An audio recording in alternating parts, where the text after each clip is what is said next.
Film की कहानी शुरू होती है मॉस्को शहर से, जहां हम एक कपल को देख पाते हैं जो मॉस्को घूमने के लिए आया है।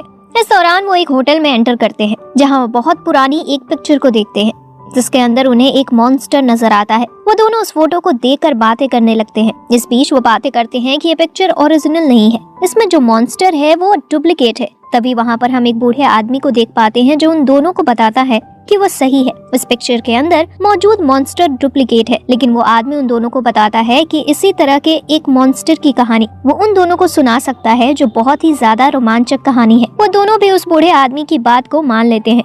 वर्ल्ड वॉर 2 के समय से यहाँ हम एक एंगस नाम के छोटे लड़के को देख पाते हैं, जो अपनी माँ एनी और अपने सिस्टर के साथ रहा करता है। दरअसल एंगस के फादर रॉयल आर्मी में हुआ करते थे, जो जर्मनी से युद्ध किया करती थी। इसी दौरान उसके फादर किसी सबमरीन के साथ ही समुद्र में डूब गए थे, जिससे उनकी मौत हो गई थी।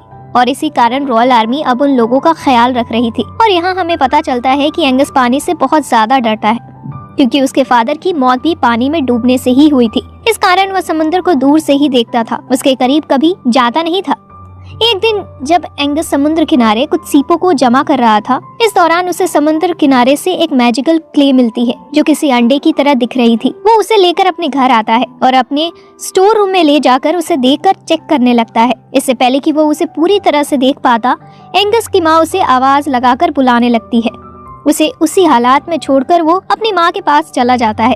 यहाँ हम उसी एग को देख पाते हैं, जो अपने आप ही मूवमेंट कर रहा होता है। ऐसा लगता है कि मानो उसके अंदर कोई जान मौजूद है। अब रात होने पर जब एंगस सो रहा होता है, हम देखते हैं कि वहाँ बहुत तेज तूफान आया हुआ है, बहुत तेज बारिश हो रही थी। इसी दौरान एंगस की नींद खुलती है और उसे याद आता है कि वही अंडा जो उसने समुद्र किनारे से लाया था, वो उस अंडे को चेक करने के लिए स्टोर रूम में जाता है, जहाँ उसे वो कहीं नजर नहीं आता। उस स्टोर रूम में बहुत ज्यादा अंधेरा था, इस कारण उसे वहाँ कुछ भी नजर नहीं आता। इस दौरान वो उसी स्टोर रूम में किसी के होने का एहसास करता है, जैसे कि कोई चीज इधर उधर भाग रही हो। थोड़ी देर बाद वहाँ पर उसे एक क्रिएचर नजर आता है, जो एक छोटा सा क्रिएचर था, जो देखने में बहुत ही ज्यादा क्यूट लग रहा था। एंगस उसके पास जाकर उसे छूने की कोशिश करता है, लेकिन अपने आप को सेफ रखने के लिए वो क्रिएचर एंगस के ऊपर अटैक कर देता है, ताकि वो उसे नुकसान ना पहुंचा सके।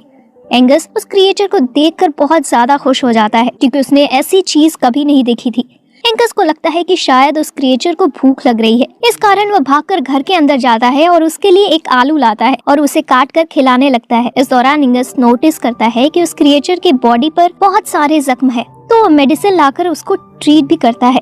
इसके बाद एंगस की मदर एनी एक बार फिर से उसे आवाज लगाती है। इस कारण एंगस वहाँ से चला जाता है। अगली सुबह होने पर एंगस देखता है कि उनके घर के आसपास बहुत सारे सोल्जर आ चुके हैं, जो उन्हीं के साथ रहने के लिए यहाँ आए हुए हैं, ताकि वह समंदर के आसपास नजर रख सके कि कहीं जर्मन आर्मी और जर्मन सबमरीन उन लोगों को नजर तो नहीं रख रही है, ताकि एक अनचाहे खतरे को टाला जा सके।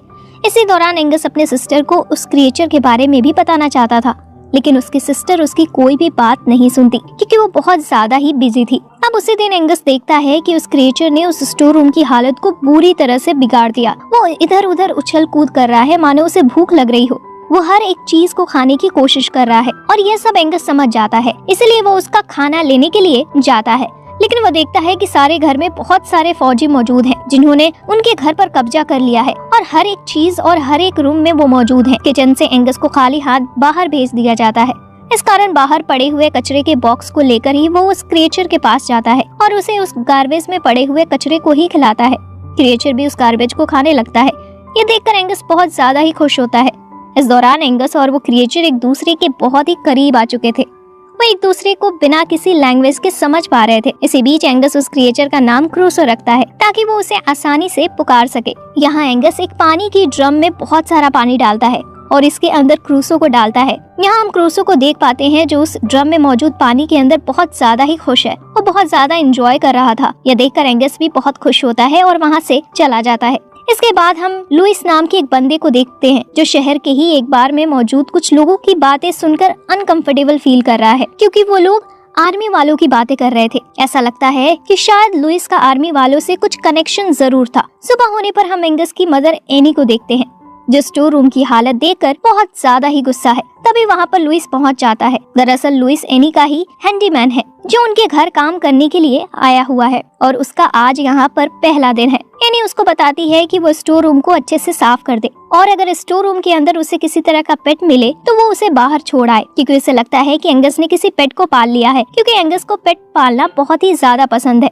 अब लुइस उस स्टोर रूम को साफ करने लगता है। इस दौरान वो उसी पानी की ड्रम को लेकर भी बाहर आता है। तभी वहाँ पर एंगस आ जाता है और उसे क्रूसो की फिक्र होने लगती है। वो लुइस से पूछता है कि क्रूसो कहाँ है, लेकिन उसको इसके बारे में कोई जानकारी ही नहीं थी। अब एंगस पूरी तरह से परेशान हो चुका था, उसे क्रूसो कहीं पर भी नहीं मिलता। अब एंगस क्रूसो को यहाँ वहाँ ढूंढ रहा होता है और क्रूसो एंगस को ढूंढते हुए घर के अंदर आ जाता है, जहाँ उसकी मुलाकात होती है आर्मी डॉग से। आर्मी डॉग क्रूसो के ऊपर अटैक करने के लिए भागता है। इधर हमें एंगस की बहन को दिखाया जाता है जो नहाने की तैयारी कर चुकी है, जिसने बाथरूम के वॉल्व खोल दिए हैं और अब क्रूसो उस डॉग से बचने के लिए एंगस की बहन के बाथरूम के बाथटब में कूद जाता है ताकि वो अपने आप को बचा सके। अब जैसे ही एंगस की सिस्टर बाथरूम में आती है तो वो क्रूसो को देखकर डर जाती है और जोर जोर से चिल्लाने लगती है। उसकी ये चीख सुनकर एंगस भी वहाँ आ जाता है और उसे शांत कराता है। वो क्रूसो को देखकर बहुत ज्यादा ही खुश था, क्योंकि एक बार फिर से उसे क्रूसो मिल चुका था। एंगस अपनी बहन को सारी बातें बताता है। इस दौरान वो अपनी बहन को कहता है कि वो सारी बातें किसी को न बताए। इसके बाद हमें एनी को दिखाया जाता है, जो लुइस को बताती है कि गेस्ट रूम के बाथरूम में कुछ प्रॉब्लम है जिसे वो ठीक कर दे। लुइस बाथरूम को ठीक करने के लिए गलती से एंगस के सिस्टर के बाथरूम में आ जाता है। वो दरवाजा ठोकने लगता है, लेकिन एंगस नहाने की एक्टिंग करने लगता है। थोड़ी देर बाद न चाहते हुए भी एंगस और उसके सिस्टर को दरवाजा खोलना पड़ता है। जैसे ही लुइस बाथरूम के अंदर आता है तो उसे क्रूसो नजर आता है, जिसे देखकर वो डर जाता है, लेकिन थोड़ी देर बाद बहुत ज्यादा क्यूरियस हो जाता है। वो जानने की कोशिश करता है कि आखिर ये क्रिएचर है क्या। उसे क्रूसो बहुत ज्यादा ही क्यूट लगता है, इस कारण वो उसे छूने की कोशिश करता है, लेकिन वो उस पर अटैक कर देता है। यहाँ लुइस उन लोगों को बताता है कि इस दुनिया में इस तरह का एक ही क्रिएचर पाया जाता है, जो मरने से पहले अपनी प्रजाति को बचाने के लिए एक अंडा देता है ताकि वो लोग इस पृथ्वी पर बने रहें। और इस पृथ्वी पर सिर्फ एक ही इस तरह का क्रिएचर है जो उसने आज देख लिया है। तभी वहाँ पर एंगस की मदर आ जाती है, लेकिन किसी तरह लुइस क्रूसो को छुपा लेता है और इस बात का पता एंगस की मदर एनी को नहीं चलता कि वहाँ पर किसी तरह का क्रिएचर भी मौजूद है। उसी दिन कैप्टन हैमिल्टन एनी को लंच के लिए इनवाइट करते हैं, जिसमें बहुत सारे आर्मी ऑफिसर्स भी मौजूद रहेंगे। एनी भी उससे हाँ कर देती है। इधर लुइस एंगस को बताता है कि हमें क्रूसो को समुद्र में छोड़ देना चाहिए, क्योंकि दिन बर दिन उसकी हाइट और वेट बढ़ती जा रही है। इस कारण हमें उसे छुपाने में बहुत मुश्किल होगी और लोगों के सामने वो आ जाएगा और लोग न जाने उसके साथ क्या करेंगे। लेकिन एंगस उसकी बातों से एग्री नहीं करता। वो क्रूसो को अपने साथ रखना चाहता है। अब उसी रात सारे आर्मी सोल्जर और एनी उस डिनर के लिए बिल्कुल तैयार थे। एंगस के सिस्टर भी अब एंगस को लेने के लिए उसी बाथरूम में आती है ताकि वो भी उस डिनर में शामिल हो सके। एंगस उस बाथरूम का दरवाजा गलती से खुला छोड़ देता है। इस बात का फायदा उठाकर क्रूसो वहाँ से घर में घूमने लगता है। इस दौरान एक बार फिर से उसका सामना होता है आर्मी डॉग से, जो उसे देखकर एक बार फिर से उसका पीछा करते हुए उसे पकड़ने की कोशिश करता है। क्रूसो की अपनी जान बचाने के लिए घर में इधर उधर भागने लगता है और इस दौरान वो घर में मौजूद कई चीजों को तोड़ देता है और अब घर में चारों तरफ तबाही फैलने लगी थी, क्योंकि क्रूसो और उस डॉग के बीच घमासान रेस लगी हुई थी। इस दौरान क्रूसो अपने आप को बचाने के लिए हॉल में डिनर कर रहे सभी लोगों के पास चला जाता है और डिनर टेबल के नीचे छुप जाता है। इस दौरान वो डॉग भी वहाँ आ जाता है और डिनर कर रहे सारे लोगों के सामने ही डॉग टेबल पर चढ़कर सारा खाना बर्बाद कर देता है। इधर क्रूसो को एंगस किसी तरह से सबकी नजरों से बचाकर वहाँ से ले जाने लगता है, लेकिन क्रूसो एक बार फिर से वहाँ से भाग जाता है और पास के ही तालाब में चला जाता है। तभी एनी लुइस को डांटती है कि वो एंगस का ख्याल भी नहीं रख सकता, वो उसे अगर नहीं संभाल सकता तो उसकी जॉब छोड़ सकता है। ऐसा कहकर एनी लुइस एंगस के साथ वहाँ से भेज देती है। एंगस को सोने का कहकर लुइस वहाँ से चला जाता है और वो जाने से पहले वो एंगस को बताता है कि वो किसी भी तरह क्रूसो को ढूंढ कर लाएगा। अगली सुबह लुइस क्रूसो को ढूंढ लेता है और अब लुइस देखता है कि क्रूसो अब देखने में और बड़ा हो चुका है। इस कारण लुइस और एंगस क्रूसो को और ज्यादा दिन तक यहाँ पर नहीं रख सकते थे। इस कारण वो क्रूसो को लेकर समंदर के पास जाते हैं उसे छोड़ने के लिए। न चाहते हुए भी एंगस क्रूसो को समंदर में छोड़ देता है और वो दोनों वहाँ से आ जाते हैं। और अगले दिन हम देखते हैं कि उसे समुद्र में दो लोग फिशिंग कर रहे होते हैं और उनके जाल में मछली के बजाय क्रूसो फंस जाता है, जिसे देखकर वो दोनों डर जाते हैं और अपनी बोट लेकर वहाँ से भाग जाते हैं। इधर कैप्टन को लगता है कि लुइस एंगस को बहुत ज्यादा बिगाड़ रहा है। वो उसे एक अच्छा इंसान बनाने में मदद नहीं कर रहा है, वो उसे सिर्फ एंजॉय कराने के लिए सोचता है, न कि उसे एक जिम्मेदार इंसान बनाने के बारे में। इस कारण कैप्टन एनी से पूछकर एंगस को अपने बटालियन में भर्ती कर लेता है और इस दौरान वो उसे बहुत कड़ी ट्रेनिंग देता है ताकि वो एक अच्छा इंसान बन सके और अपनी जिम्मेदारियां खुद उठा सके और अपना एक गोल सेट कर सके कि उसे आखिर लाइफ में क्या करना है। इसी ट्रेनिंग के दौरान एक दिन सब लोगों की नजरों से बचकर एंगस उसे समंदर के पास चला जाता है जहाँ पर लुइस और एंगस ने क्रूसो को छोड़ा था। एंगस क्रूसो को देखने के लिए गया हुआ था। बहुत ढूंढने के बाद भी एंगस को क्रूसो कहीं नजर नहीं आता। इस कारण वो पास ही पड़ी एक छोटी बोट में सवार होकर समुद्र के बीचों बीच पहुंच जाता है। हालांकि इस दौरान उसे बहुत ज्यादा डर भी लग रहा था क्योंकि वो पानी के अंदर कभी गया नहीं था। अपने डर पर काबू करके वो क्रूसो को ढूंढने के लिए समुद्र के बीचों बीच आ चुका था और इसी दौरान उसके सर पर पानी की कुछ बूंदें गिरने लगती हैं। जब वो पलट कर देखता है तो उसे वहाँ पर क्रूसो नजर आता है जो अब बहुत ही ज्यादा बड़ा हो चुका है। उसे देखकर एंगस बहुत ज्यादा ही खुश होता है और उसे प्यार से छूने लगता है। क्रूसो भी एंगस को देखकर खुश था।